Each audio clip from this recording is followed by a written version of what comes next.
ಪರಮತತ್ವವನ್ನು ದಯಪಾಲಿಸುವ ಒಂದು ಪರಮ ಮಂತ್ರ ಇದೆ ಎಂದು ಕೇಳಿದ್ದೇವೆ. ದಯವಿಟ್ಟು ಅದನ್ನು ನಮಗೆ ಬೋಧಿಸುವ ಕೃಪೆ ಮಾಡು ಎಂದು ಶಿವನು ಕೋರಿಕೊಳ್ಳುತ್ತಾನೆ.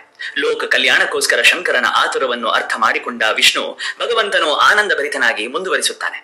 ನಿಮಗೆ ಪಂಚತತ್ವ ಪೂಜಾ ವಿಧಿಯನ್ನು ಖಂಡಿತವಾಗಿ ವಿವರಿಸುತ್ತೇನೆ, ಏಕೆಂದರೆ ಇದು ದಿವ್ಯವಾದದ್ದು, ಮಂಗಳ ಸ್ವರೂಪಿ, ಕಲ್ಯಾಣಕಾರಿ, ರಹಸ್ಯಪೂರ್ಣ, ಶ್ರೇಷ್ಠ, ಅಭೀಷ್ಟ ಸಿದ್ಧಪ್ರದ, ಕಲಿದೋಷ ವಿನಾಶಕ ಪರಮಾತ್ಮನಾದ ವಾಸುದೇವನು ಅವಿನಾಶಿ, ಶಾಂತನು, ಸತ್ವಸ್ವರೂಪನು, ಧ್ರುವನು, ಶುದ್ಧನು, ಸರ್ವವ್ಯಾಪಿ, ನಿರಂಜನ. ಆ ವಿಷ್ಣುದೇವನೇ ಸ್ತ್ರೀ ಮಾಯೆಯಿಂದ 5 ರೀತಿಯಾಗಿ ಕಾಣಿಸಿಕೊಳ್ಳುತ್ತಾನೆ. ಇವುಗಳು 5 ರೂಪವಾಗಿ ತತ್ವಗಳಾಗಿ ಪೂಜಿಸಲ್ಪಡುತ್ತವೆ. ವಿಷ್ಣುವಿನ ಪಂಚರೂಪಕ ಮಂತ್ರಗಳು ಅವರ ಹೆಸರಿನಲ್ಲಿ ಹೀಗಿರುತ್ತವೆ: ಓಂ ಅಂ ವಾಸುದೇವಾಯ ನಮಃ, ಓಂ ಆಂ ಸಂಕರ್ಷಣಾಯ ನಮಃ, ಓಂ ಆಂ ಪ್ರದ್ಯುಮ್ನಾಯ ನಮಃ, ಓಂ ಅಂ ಅನಿರುದ್ಧಾಯ ನಮಃ, ಓಂ ಅಂ ನಾರಾಯಣಾಯ ನಮಃ. ಸರ್ವ ಪಾಪಗಳನ್ನು, ಮಹಾಪಾಪಗಳನ್ನು ನಾಶ ಮಾಡಿ ಪುಣ್ಯವನ್ನು ಪ್ರದಾನ ಮಾಡಿ ಸರ್ವ ರೋಗಗಳನ್ನು ದೂರ ಮಾಡುವ 5 ಮಹಾದೈವಿಗಳ ವಾಚಕಗಳೇ ಈ ಮಹಾಮಂತ್ರ.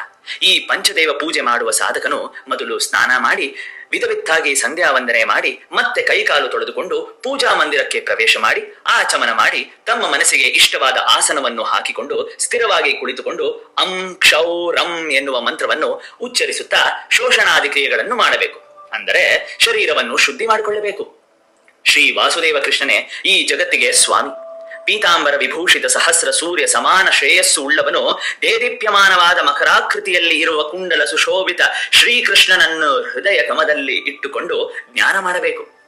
ನಂತರ ಸಂಕರ್ಷಣ ಭಗವಂತನನ್ನು ಅಂದರೆ ಬಲರಾಮನನ್ನು ಮುಂದೆ ಕ್ರಮವಾಗಿ ಪ್ರದ್ಯುಮ್ನ, ಅನಿರುದ್ಧ, ಶ್ರೀಮನ್ನಾರಾಯಣನನ್ನು ಧ್ಯಾನಿಸಬೇಕು.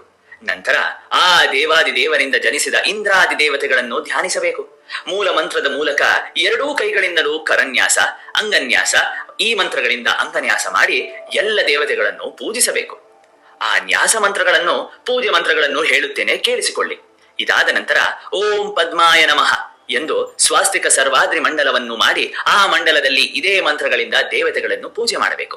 ಮೂಲ ಮಂತ್ರದಿಂದ ಪಾದ್ಯ ನೈವೇದ್ಯಗಳನ್ನು ಅರ್ಪಿಸಿ ಸ್ನಾನ, ವಸ್ತ್ರ, ಆಚಮನ, ಗಂಧ, ಪುಷ್ಪ, ಧೂಪ, ದೀಪ ನೈವೇದ್ಯಗಳನ್ನು ಅರ್ಪಿಸಿ ಈ ದೇವತೆಗಳಿಗೆ ಪ್ರದಕ್ಷಿಣೆಯ ನಮಸ್ಕಾರವನ್ನು ಮಾಡಿದ ನಂತರ ಯಥಾಶಕ್ತಿ ಹಲವಾರು ಬಾರಿ ಮೂಲ ಮಂತ್ರ ಜಪಿಸಿ ಅದರ ಫಲವನ್ನು ಶ್ರೀಕೃಷ್ಣ ವಾಸುದೇವನಿಗೆ ಅರ್ಪಿಸಬೇಕು. ಸಮಸ್ತ ಕಷ್ಟಗಳನ್ನು ದೂರ ಮಾಡುವ ದೇವೇಶನಾದ ವಾಸುದೇವ ಭಗವಂತನನ್ನು ಸ್ತುತಿಸಬೇಕು. ಇದರ ವೈದಿಕ ಸ್ತುತಿಗಳ ಮೂಲಕ ಮನಸ್ಸಿನಲ್ಲಿ ವಾಸುದೇವನನ್ನು ನೆನೆದುಕೊಂಡು ಹೇಳಿಕೊಳ್ಳಬೇಕು. ನಂತರ ವಿಸರ್ಜನೆ ಮಾಡಿ ಮಂದಿರದಿಂದ ಹೊರಗಡೆ ಬರಬೇಕು. ಈ ಪಂಚತತ್ವಯುಕ್ತವಾದ ವಿಷ್ಣುವಿನ ಪೂಜೆ ಸಂಪೂರ್ಣ ಕಾಮನೆಗಳಲ್ಲಿ ನೆರವೇರಿಸುವ ಪೂಜೆಯನ್ನು ಸರ್ವಶ್ರೇಷ್ಠ ಎಂದು ಪರಿಗಣಿಸಲಾಗುತ್ತದೆ. ನೀಲಲೋಹಿತ ಶಿವ ಮಹಾದೇವ ಈ ಪೂಜೆಯನ್ನು 1 ಸಾತಿ ಮಾಡಿದರೂ ಕೂಡ ಮನುಷ್ಯನು ಕೃತಾರ್ಥನಾಗುತ್ತಾನೆ. ಇದನ್ನು ಓದಿದವರು, ಕೇಳಿದವರು, ಬೇರೆಯವರಿಗೆ ಕೇಳಿಸಿದವರು ದೇಹ ನಂತರ ವಿಷ್ಣು ಲೋಕವನ್ನು ಸೇರಿಕೊಳ್ಳುತ್ತಾರೆ. ಶಿವ ಪವಿತ್ರಾರೋಪಣ ಸರ್ವ ಆ ಮಂಗಳವನ್ನು ನಾಶ ಮಾಡುತ್ತದೆ. ಜನಿವಾರವನ್ನು ವಿಗ್ರಹಕ್ಕೆ ಸುತ್ತುವುದನ್ನೇ ಪವಿತ್ರಾರೋಪಣ ಎನ್ನುತ್ತಾರೆ. ಈ ಪೂಜೆಯನ್ನು ಆಷಾಢ, ಶ್ರಾವಣ, ಮಾಘ ಇಲ್ಲದೆ ಭಾದ್ರಪದ ಮಾಸದಲ್ಲಿ ಮಾಡುತ್ತಾರೆ. ಸತ್ಯಯುಗದಲ್ಲಿ ಚಿನ್ನದಿಂದ, ತ್ರೇತಾಯುಗದಲ್ಲಿ ಬೆಳ್ಳಿಯಿಂದ, ದ್ವಾಪರ ಯುಗದಲ್ಲಿ ತಾಮ್ರದಿಂದ ಈ ದಾರವನ್ನು ತಯಾರು ಮಾಡುತ್ತಿದ್ದರು. ಕಲಿಯುಗದಲ್ಲಿ ಕನ್ಯೆಯಿಂದ ದಾರವನ್ನು ಹೊಸೆದು ಈ ಪೂಜೆಗೆ ಉಪಯೋಗಿಸಬೇಕು. 3 ಎಳೆಗಳನ್ನು ತಯಾರು ಮಾಡಿ ಗಟ್ಟಿಯಾಗಿ ಅವುಗಳನ್ನು ಸುತ್ತಿ 3 ದಳಗಳಾಗಿ ಮಾಡಬೇಕು. ಈ ರೀತಿಯಾದ ನವಗುಣಿತ ಸೂತ್ರವನ್ನು ವಾಮದೇವ ಮಂತ್ರವನ್ನು ಹೇಳುತ್ತಾ ಗಂಟು ಹಾಕಬೇಕು. ಇದನ್ನು ಪವಿತ್ರ ಎನ್ನುತ್ತಾರೆ. ನಂತರ ಸದ್ಯೋಜಾತ ಮಂತ್ರದ ಮೂಲಕ ಅವನ್ನು ತೊಳೆದು ಅಘೋರ ಮಂತ್ರದಿಂದ ಅದನ್ನು ಒರೆಸಿ ತತ್ಪುರುಷ ಮಂತ್ರ ಹೇಳುತ್ತಾ ಸಿಕ್ಕುಗಳನ್ನು ಬೇರೆ ಮಾಡಿ ಈಶಾನ ಮಂತ್ರ ಹೇಳುತ್ತಾ ಅದಕ್ಕೆ ಸುಗಂಧ ರೂಪವನ್ನು ಹಾಕಬೇಕು. ಈಗ ಇವು 9 ದಾರದ ಎಳೆಗಳು. ಈ ನವತಂತುಗಳಲ್ಲಿ ಕ್ರಮವಾಗಿ ಓಂಕಾರ, ಚಂದ್ರ, ಅಗ್ನಿ, ಬ್ರಹ್ಮ, ನಾಗ, ಶಿಖಿ, ಧ್ವಜ, ಸೂರ್ಯ, ವಿಷ್ಣು, ಶಿವ ಈ ದೇವತೆಗಳು ವಾಸವಾಗಿರುತ್ತಾರೆ. ಇಂತಹ ಪವಿತ್ರ ಗಂಟನ್ನು 108 ಅಥವಾ 180 ಸಂಖ್ಯೆಯಲ್ಲಿ ಒಂದು ಪೂಜೆಗೆ ಬಳಸಬೇಕು. ಪವಿತ್ರಗಳಿಗೆ ಒಂದೊಂದು ಅಂಗುಲಕ್ಕೆ ಒಂದರಂತೆ ಗಂಟುಗಳನ್ನು ಹಾಕುತ್ತಾ ಹೋಗಬೇಕು. ಈ ಗ್ರಂಥಗಳಲ್ಲಿ ವಾಸ ಮಾಡಿ ತಮ್ಮ ಹೆಸರಿನಂತೆ ಪ್ರಸಾದಿಸಿ ಅವುಗಳನ್ನು ಪವಿತ್ರ ಮಾಡುವ ದೇವತೆಗಳು ಪ್ರಕೃತಿ, ಪೌರುಷಿ, ವೀರ, ಅಪರಾಜಿತ, ಜಿಷ್ಯಯ, ವಿಜಯ, ರುದ್ರ, ಅಜಿತ, ಮನೋನ್ಮಣಿ, ಸರ್ವಮುಖಿ. ಈ ಗ್ರಂಥಿ ಬಂಧನದ ನಂತರ ಆ ಗ್ರಂಥಿ ಎಳೆಯನ್ನು ಸುಗಂಧದ ದ್ರವ್ಯಗಳಿಂದ ಅಲಂಕರಿಸಬೇಕು.